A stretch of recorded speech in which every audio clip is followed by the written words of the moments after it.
So, ladies and gentlemen, there are many areas in agricultural value chains that our young people can tap into. These include agricultural technologies, on and off-farm ventures, aggregation, transportation of the produce, value addition, among many other ventures. So our young people should have a 360-degree view of agriculture and see where they can fit in and participate fully and meaningfully. In the 1970s, when the strategy of engaging school-going children in agriculture was introduced here in Kenya, they would spread the word to their communities about new technologies in agriculture. And in the process, they too got quite engaged and enjoyed their participation in agriculture. This model then was known as the 4K clubs, which is a Swahili acronym for Kuungana, Kufanya, Kusaidia Kenya, which for our friends outside Kenya means coming together to work towards building Kenya through agriculture. Though the enthusiasm declined in the late 1990s for the 4K clubs, I still believe that this model holds the potential to massively change the attitude of young people towards agriculture. And this is why my administration has focused on changing the negative perception of youth towards our agriculture through the revival and the rebranding of our 4K clubs in all our primary schools.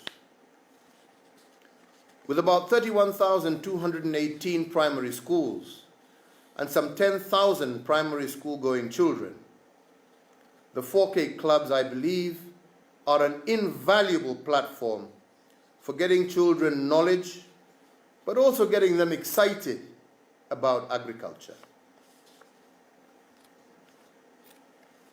With regard to our secondary and tertiary education, we are, in conjunction with our development partners, also reviving the Young Farmers Clubs to build on the foundations established under the 4K clubs. The enthusiasm created by these clubs is encouraging young people to take advantage of agricultural opportunities, allowing them to become agribusiness owners, professional trainers, mentors, and this all along the value chains. I have had the opportunity to meet up with some of these young men and women, and I am very excited and very proud at what they are doing and working towards. We are very hopeful that the country's goal of agricultural transformation will therefore, through the hands of this young talent, be realized. Our young people, some of whom are amongst you today, are Africa's greatest strength. In our young people, Africa has a vibrant and innovative pool of agents of change who can and who will indeed drive the transformation of our continent.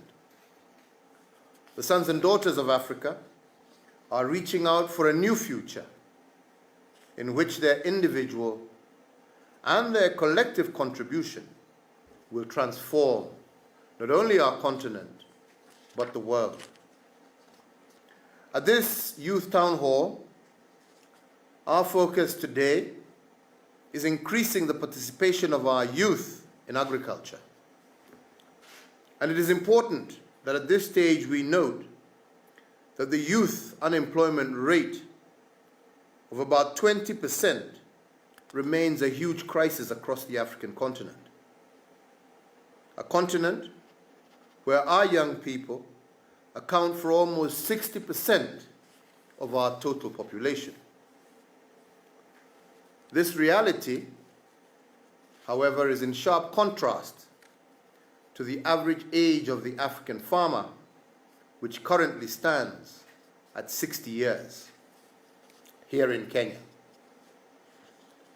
Agriculture and agribusiness therefore presents enormous opportunities for this young generation to not only create decent and honorable jobs for themselves, but also to improve food security in Africa.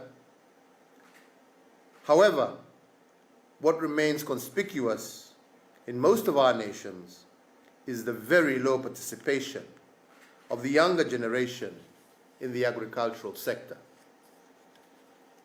Agriculture in Africa needs these young people, and our young people should begin to see and understand the immense opportunities and benefits available in agriculture.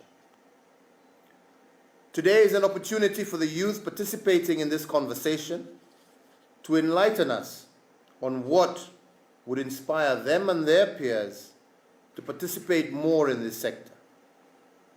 We, and I repeat again, we are not here to dictate solutions to our youth or to force them to buy in to preconceived ideas and already formulated solutions. We are here to listen to you and to your ideas. We are here to engage and to receive the ideas that will guide the development of policies, programs, and projects that better suit the aspirations of the sons and daughters of our continent. We must also constantly find ways of sharing our experiences and progress that we are making in transforming agriculture into a youth-friendly space. Through such forums as this one, we hope to be able to direct our policies and strategies towards what is working and adopt it to our unique social, economic, and political environments. Our role as governments is to listen to our youth and thereafter ensure that the systems as well fit in to their operating environment and are conducive for greater youth participation. I want to give you the assurance that my administration, through our Ministry of Agriculture, Livestock and Fisheries and Cooperatives, has received various input from our youth across our country, and we still seek more. We have, as a result, developed the Kenya Youth Agribusiness Strategy 2018 to 2022, and through this identified and began to address some of the challenges and barriers that prevent young people from engaging meaningfully in agribusiness. Some of these include negative perceptions and attitudes towards agribusiness.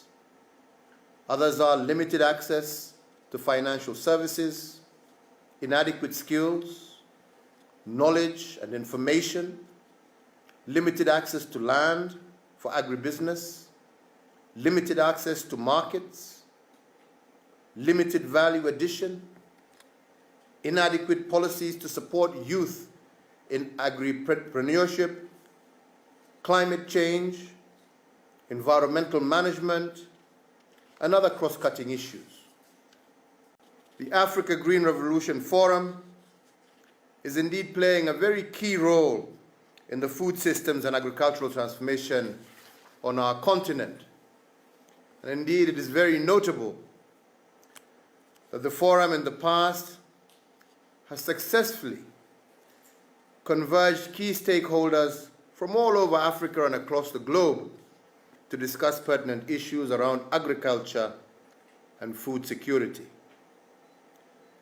Without doubt, we appreciate the great work that is being undertaken by the Africa Green Revolution Forum in bringing us all closer to our shared aspirations in the agricultural sector and making Africa that much more food secure.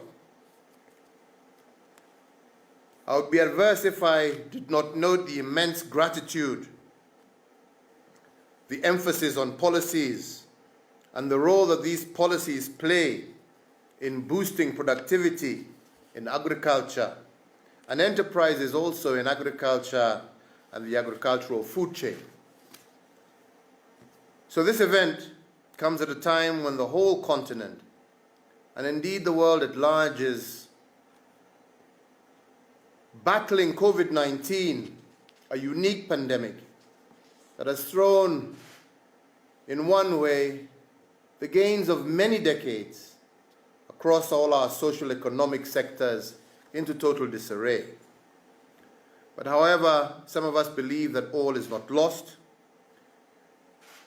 and we believe that by working together, we will overcome, and we shall indeed bounce back stronger and even better. So, ladies and gentlemen, as I conclude, I want to encourage all my fellow heads of state across our continent to prioritize such initiatives in their countries as a way of molding and spurring the young mind into agriculture. For they, and they alone, are the key to improved food and nutrition security in Africa. So once again, I want to thank all our young people. I want to thank AGRA for their continued great work towards ensuring our continent becomes food secure, and to all the officials at the Ministry of Agriculture, and indeed all our development partners, and also our non-state actors who are participating in this discussion today, as well as all those who are following us virtually from Kenya, Africa, and around the globe.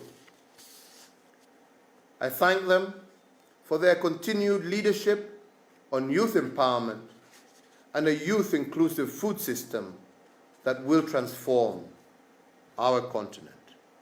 I want to thank you all for your attention, and thank you all for the great work that you continue to do, and give you my assurance that I will be your partner in this journey. Thank you.